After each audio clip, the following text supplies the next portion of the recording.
A man has abandoned everything to live 2 years alone in a cabin in the heart of a wicker in the United States, and what he discovered can forever change the way you see freedom. As far as society was running after money, status, and appearances, he wondered, are we not all living a life of lie? Today, you will enter the mind of Henry David Thoreau and discover the hidden secrets that only the silence of nature can reveal. Get ready. What started as an escape has become revelation. Imagine the United States in the mid-19th century. The factories began to spit smoke toward the sky. Cities grew like brick and iron mazes, and life seemed increasingly timed by the logic of the market. Young Henry David Thoreau walked the streets of Concord in Massachusetts, feeling the invisible weight of this gear that turned men into replaceable pieces. Every step among the hurried faces seemed to him a silent call. This is not where life pulsates. This is not where the soul breathes. Want to take Thoreau's teachings to your daily life? Download the free ebook now. The link is in the description and the fixed comment. While newspapers announced progress, Thoreau saw a spiritual setback. The brightness of the showcases hid the misery of the human spirit, suffocated by debt, appearances, and the constant pressure to win in the social game. Ask yourself, how many of us today do not live in the same way, running in circles, collecting things, but losing their own life? It was in this scenario that his radical decision was born, leaving the theater of expectations and building a real freedom experience. Not a freedom promised by politicians or bought in contracts, but the one that could only be proved in silence. Thus, in 1845, Thoreau carried boards, tools, and a few personal effects to the banks of Walden Lake. There, in the heart of New England, he raised with his own hands a small cabin. The escape was not just geographical. It was an escape from what others expected from him, a refusal to live second-hand life. As he left the city, he not only abandoned streets and neighbors, but also the controlling look of society, which always measures and classifies. Have you ever felt that look? The one who asks in silence, what do you do with life? How much do you earn? What did you get? Thoreau dared to break free from this charge. Instead of titles, he sought trees. Instead of applause, the sound of the waters. Instead of safety, the risk of loneliness. Many called him crazy, lazy, eccentric, but perhaps secretly envied him. Because who has the courage to live like this?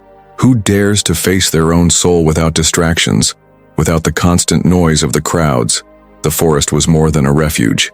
It was a mirror, and soon, between the wooden ranger of his cabin and the distant echo from the bird's corner, he would realize that he had not only fled, he had entered the sacred territory, where each silence kept a revelation. But beware, loneliness, before revealing, also scares. And on the first night in Walden, Thoreau found that absolute silence can be noisier than any city.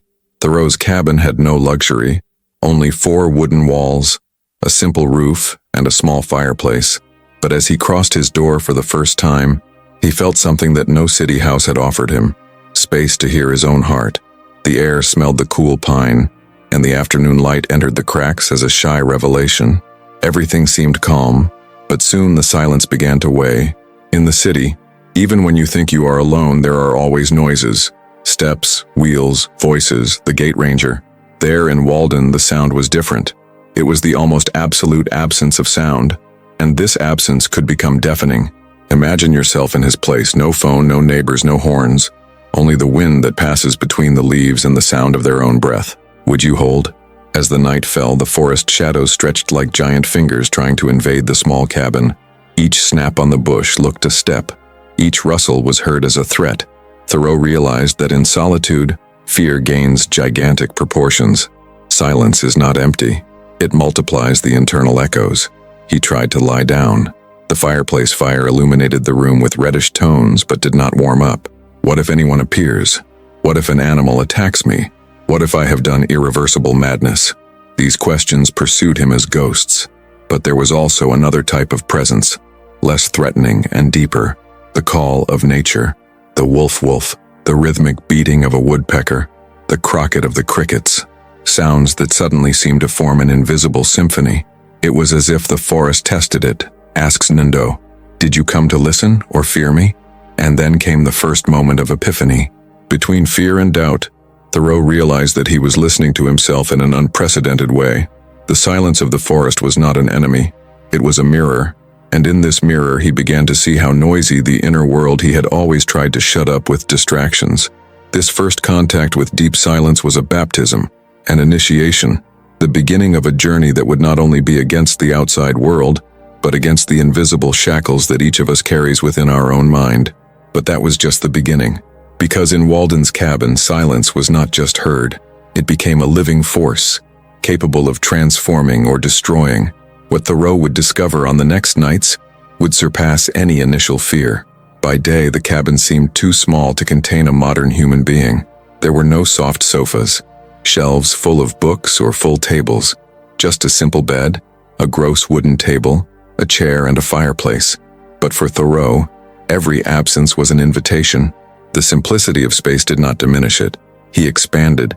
He has noticed something that you may have already felt when entering an empty environment. Objects disappear, and suddenly you occupy the whole space. In the city, between furniture, clothing, and accumulated belongings, the soul is lost. There in Walden, the soul gained space to breathe. As he cleaned the wood, organized his few utensils, and settled the bed, Thoreau began to reflect. How much of human life is spent to maintain things we don't need? How many work is endless hours just to buy adornments that will soon be powder? His cabin was a silent protest against the dictatorship of excess. The wood of the walls, still smelling of forest, seemed to talk to him. Every knot, every slit remembered that everything there came to be straight from nature, without masks, without unnecessary polishing.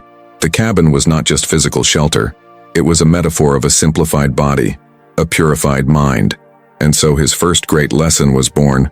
Simplicity is power, not the power to dominate others, but the power to be whole. The man who needs little is free, because he is not a slave to infinite desire.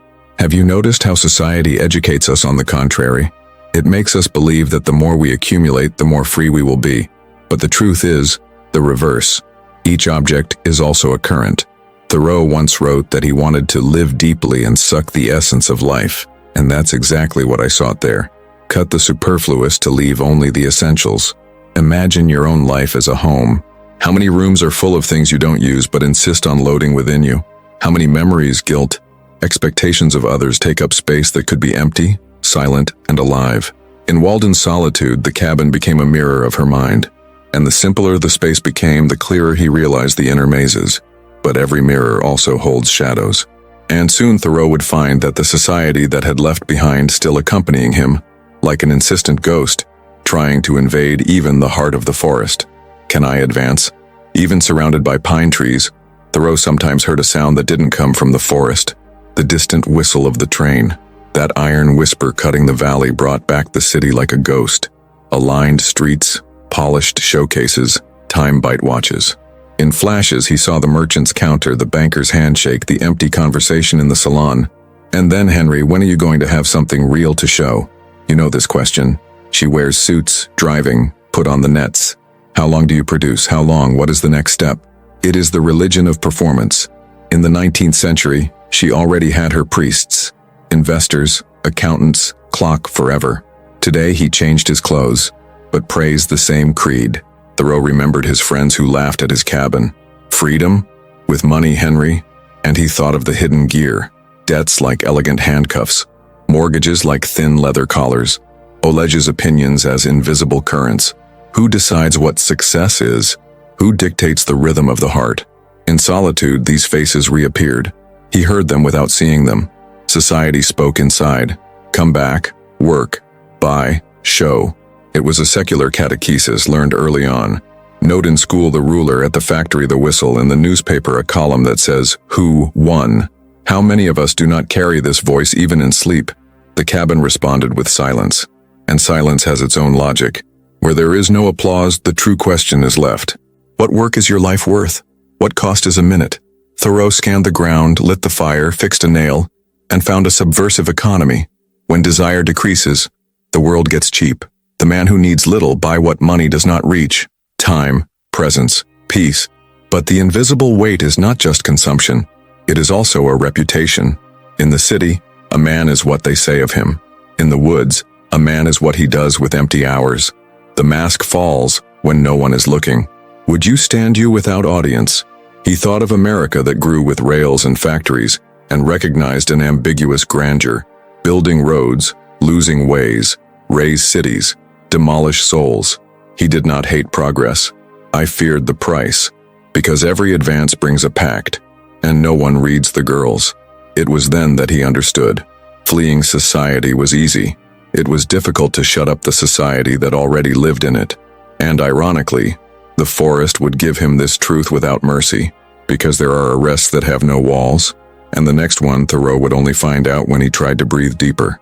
Can I advance? In the second week at Walden, Thoreau began to feel the night like a living animal. The sun went out early, and the forest changed its face. The previously quiet trees turned into dark columns like guardians of a severe temple. The wind blew between the branches and produced moans that resembled human voices. Each dry branch snap made the heart accelerate. He wondered, what awaits me out there? A bear? A thief? Or something that has no name? Fear has this ability. It shapes the invisible. Have you ever felt that? When the dark of an ordinary room seems to hide presences that do not exist and at the same time seem more real than anything? In the city, fear was different. Fail, disappointing, not fitting. But in the woods, fear was raw, animal, almost primitive. At first dawn, Thoreau vowed to have heard steps dragging himself near the cabin. He held a piece of wood as a sword. The sound stopped. Nothing happened. But the mind continued to scream. The next night, the same. Noises in the bush, figures that may only be wind. But imagination does not rest, creates monsters, projects hunters, invents eyes in the dark. He realized with discomfort that loneliness does not free us immediately. It exposes us. Without distractions, we are naked in the face of our own. The bonfire, which should warm, seemed to cast shadows that played with him. Faces on the walls, movements on the floor. Fear infiltrated every detail. And every dawn, Thoreau wondered, am I strong enough to stay? But something started to change. In facing darkness over and over, he noticed a pattern. Nothing attacked him. No beast arose. The steps were only leaves, the figures only trunks. The enemy was not out there, but inside. And then a painful revelation was born. Most monsters who scare us are nothing but internal echoes. Fear, he discovered, is a master, shows what we carry hidden. It teaches that we do not control anything, not even what the night will bring. And paradoxically, it was in this confrontation that Thoreau began to feel a strange freedom. Fear was proof that it was still alive, but the forest did not give free lessons. After overcoming the ghosts of the imagination, he would be led to something larger, deeper, a presence that did not frighten, but transformed. And that presence had a name: nature. One morning, after a night of restlessness, Thoreau left the cabin early. Lake Walden was standing like a glass mirror. The fog went slowly, dissolving with the first golden rays. He took a deep breath. The air seemed purer, denser, as if he could feed not only his lungs, but also the soul. It was there that something happened. For the first time, he didn't just saw water, trees, birds. He saw life throbbing in silence, as if the forest was aware. The corner of a distant bird was not just sound, it was a call. The reflection of the sky over the lake was not just a landscape, it was a message. And he understood that he was not alone. He was in communion. That was the great reversal. So dreaded loneliness. Company turned out to be company. The forest was not empty, but full. Silence was not absence, but presence. It's like when you turn off your phone for a few hours and at first you feel anxiety, but soon finds that there is a broader world waiting for your attention. Thoreau began to observe details that once went unnoticed. The ant that dragged a piece of leaf larger than her. The fish that emerged by a second on the surface and then disappeared. The sound of the wind changing tone as it crossed different trees. Little things, but seen with new eyes, became miracles. Want to take Thoreau's teachings to your daily life? Download the free ebook now. The link is in the description and the fixed comment. He later wrote, I went to the forest because I wanted to live deliberately. Living deliberately meant exactly that. Not running after life, but letting life come to him. The forest was a teacher, and each element was a lesson. The lake taught her patience. Everything moves, but slowly. Oak taught resistance to him. Supple RTTE winds and winters without losing its essence. The flight of the bird taught him freedom, not carrying luggage beyond the necessary. Have you ever tried it? Being in nature and feeling that everything around you talked to you. even without words. It is as if there is a hidden language, understood only when we silence the mental noise. That day Thoreau stopped fighting loneliness. He understood that he was not a guest in the forest. It was part of it. And this inner change was so deep that even the cabin seemed different. No more fragile shelter, but a meeting point between the human and the infinity. But like all true revelation, it also brings a provocation. If nature offers everything, why do men insist on building a life that drives them away from it? This question would echo in Thoreau for months, until it turned it into a fierce critic of economy, work, and consumption. The next lesson would be hard, realizing that true wealth is not what we have, but what we have learned to dispense with. Can I advance? While the forest fed him with silences and revelations, Thoreau realized that the world of men fed on something else: haste, consumption, and waste. He began to record the minimum expenses of his life on Walden: some cents for nails, a little corn, beans, flour. Its economy was so simple that it was in a few lines. And then came the question that bothers you to this day. How many hours of your life do you sell to pay for things you don't need? In the city, he saw men enslaving himself in 12-hour hours to keep houses larger than the soul. The neighbor who straightened to buy furniture that was barely used. The farmer who accumulated land but had no time to walk them. Man is rich in proportion to what he can dispense, wrote Thoreau. This phrase was dynamite against American logic of the time, and remains today. Walden's economy was not about profit, but about freedom. If just a few coins to live, every hour it became precious. Time was no longer sold to the market and was returned to the spirit. Have you ever thought about it? Each object we buy requires invisible hours of work. Each debt is a future time collar. And when we accumulate too much, we realize too late that life was spent to support a weight we never needed to carry. In the cabin, Thoreau cultivated beans and corn, not to enrich, but to prove that the earth gives enough when desire is not infinite. Manual work was prayer. The simple meal was a banquet. There was no luxury, but there was abundance. He saw, with irony, the contrast. While men in cities always sought more, he discovered wealth in needing less. What seemed poverty was, in fact, the greatest fortune. Time to think, write, walk, exist. This was the economy of life, to exchange excess for essence, exchange status for silence, exchange currents for clarity. But this discovery also brought a danger, because when disassembling the foundations of consumption, Thoreau was facing a field open within him. And in this field, there was not only peace, there was also battle. The battle was not against nature, nor against the invisible neighbors of the city. It was against something much more intimate, the mind itself, with its doubts, guilt, and hidden desires. And that's when Walden's true war began, the inner war. Can I advance? With the body fed by the least and the soul nourished by nature, Thoreau began to face an invisible opponent, the mind itself, because when the outer noise silences, the inmate screams. At night, lying in her simple bed, thoughts emerged as ghosts. What if I'm wasting my life? What if no one understands what I do here? What if all this is nothing more than vanity disguised as simplicity? Have you heard that voice? The one that appears just when everything seems calm and asks if you are not just running away? It was an intimate war made of doubts and guilt. Society, even far away, was still present within it. Friends followed their careers, accumulated goods, built reputations. He, on the other hand, passed entire afternoons watching the reflection of the clouds in the lake. Was that courage or cowardice? There were days when he felt king, owner of a kingdom of trees and waters. In others, he felt a beggar, an exile without place in the world of men. The forest gave no easy answers. I just returned the questions in more depth.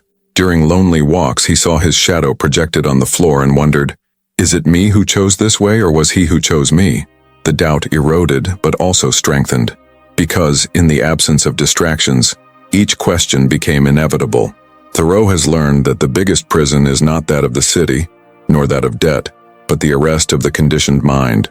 In it, we carry inherited expectations, fears of disappointment, desires that are not ours. It's like living inside a labyrinth invisible, without realizing that the walls were erected by ancient thoughts. He started writing like fighting. Each word was a sword against confusion, each sentence a wall against doubt, and gradually, the inner war revealed itself not as weakness, but as a way, because no one reaches freedom without first confronting their own demons. And it's curious. The more battled inside, the more I perceived signs on the outside. A sunset seemed to answer. The flight of a bird sounded like encouragement. Nature did not speak aloud but whispered through symbols. However, there was something that not even the wood could silence. The feeling that there was a presence beyond nature, an invisible that observed, accompanied, almost touched. And this presence would begin to reveal itself in the following weeks, transforming its loneliness into an almost mystical experience. Can I advance? One night after long hours writing in the lamplight, Thoreau erased the fire and was only silent. The darkness was almost total. No wind blew, no animal moved. The world seemed suspended, as if time had stopped. It was then that he felt, I was not alone. It was not fear, as in the first nights.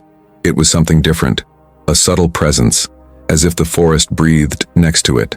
The heart accelerated. There was no noise, but the feeling was to be observed. Not by human eyes, not by beasts, but something bigger, invisible, incomprehensible. Thoreau described these moments as a communion. The lake, the trees, the starry sky, everything seemed connected by the same energy. And he, a little man in his cabin, was part of this fabric. For the first time he understood that loneliness was not isolation, but participation in something larger than any city. Have you ever lived a moment like that?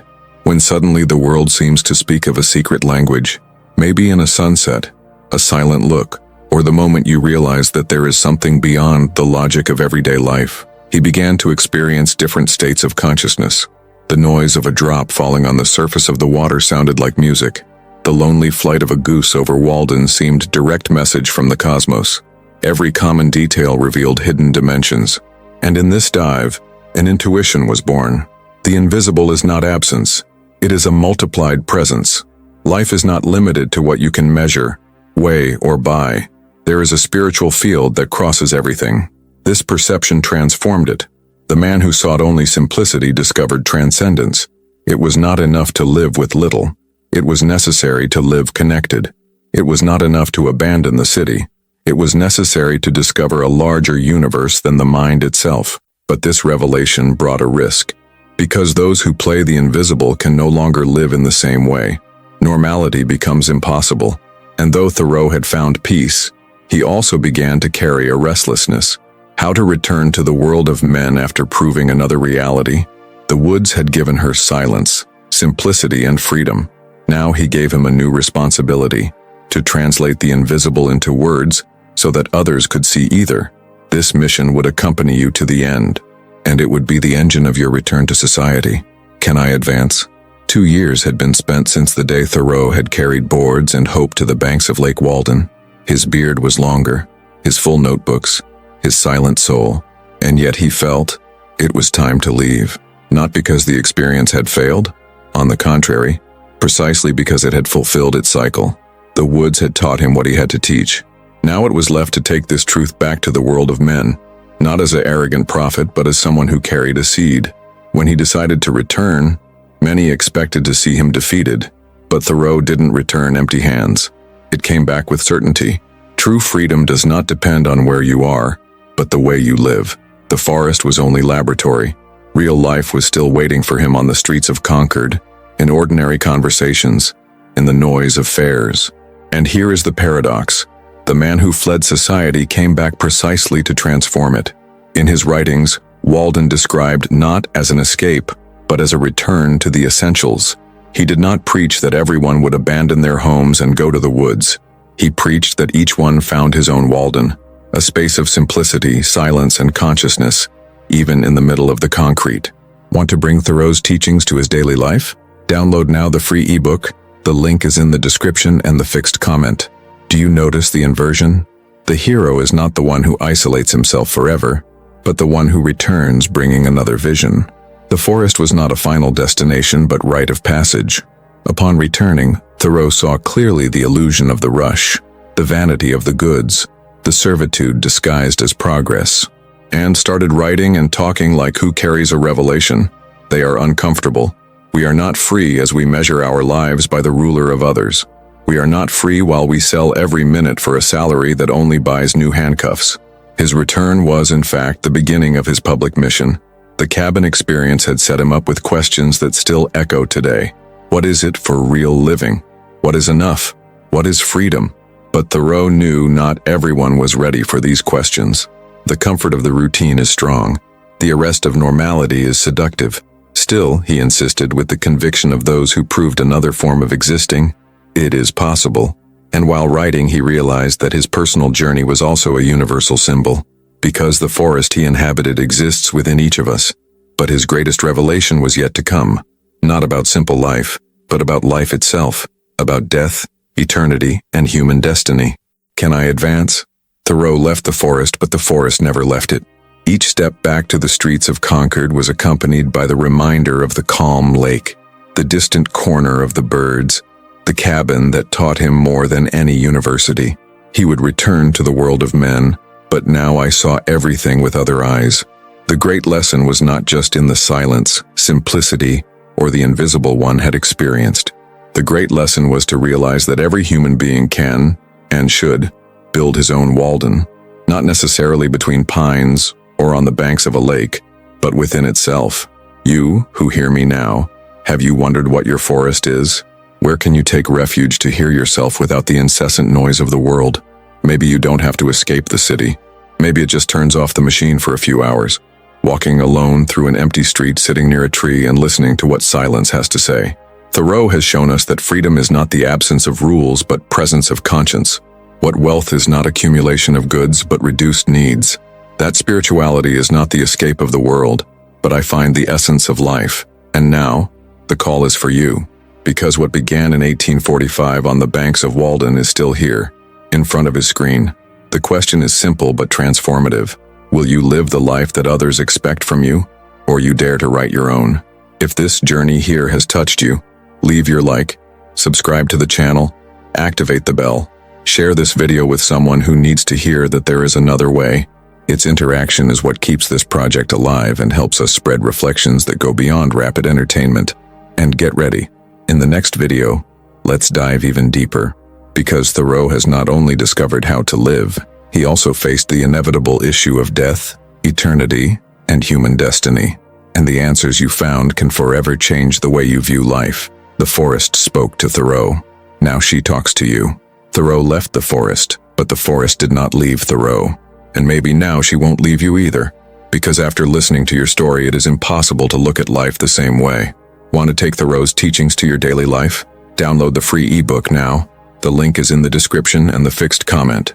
But calm down, the journey doesn't end here. What you discovered was just the surface. Thoreau not only learned to live, he also came across the questions that no one escapes. Death, eternity, and the fate of the soul. And that is exactly what you will find in the next video.